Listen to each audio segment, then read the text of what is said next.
وقضى ربك ألا تعبدوا إلا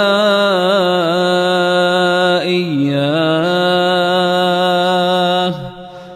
وبالوالدين إحسانا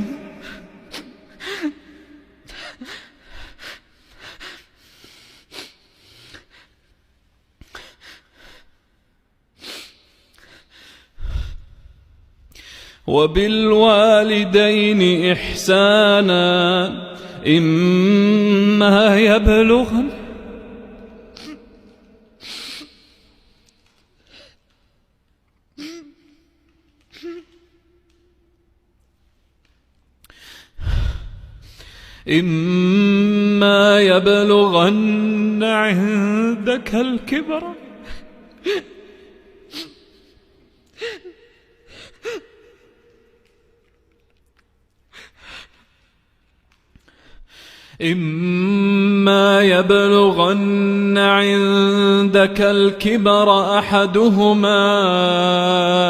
أو كلاهما فلا تقل لهما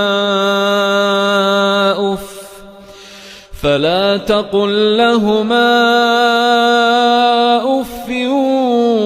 ولا تنهرهما وقل لهما قولا كريما